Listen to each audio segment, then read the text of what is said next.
Hello viewers. I don't think this is going to resonate with many of you who are under 30, but if it does, prepare for a trip into nostalgia. And for those it doesn't resonate with, I would like to tell you about an old TV show called MASH. Any of you Army people will know what this concept is, and for those of you who don't, MASH stands for Mobile Army Surgical Hospital. It was a concept thought up for the Korean police action.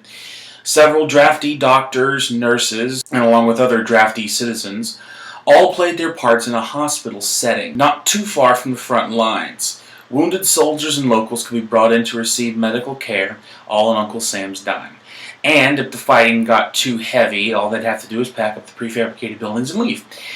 The television series tells the story of 7 main characters, their trials and burdens in dealing with Army life. The primary characters, played by Alan Alda, is Captain Benjamin F. Hawkeye Pierce, a womanizing troublemaker but supremely good surgeon.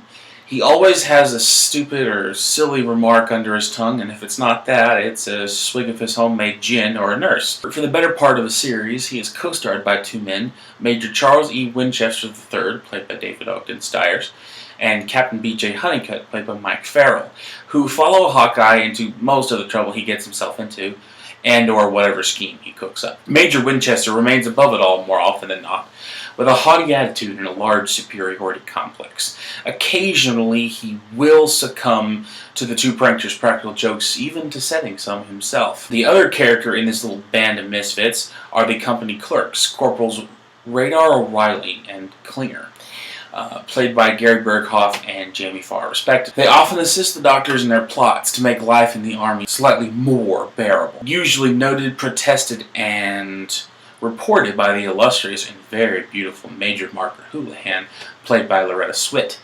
a woman who grew up hopping from Army base to Army base. She is, as she puts it, an Army brat, known far and wide as a stickler for the rules. The person whom she reports to is often enough the CO, which is the commanding officer. Colonel Sherman T. Potter, played by Harry Morgan, a kindly old officer put in charge of the unit to end his career, which started in the cavalry back in World War I, in quiet work, which, thanks to all previously mentioned characters, is anything but quiet. Potter is the sage grandfather figure who knows how to let men grow, having done that himself.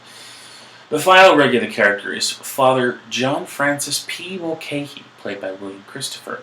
This mild-mannered priest is there to be a guiding light towards God's ever-present forgiveness, even if the redemption comes at the end of his boxing glove and occasionally a sharp tongue.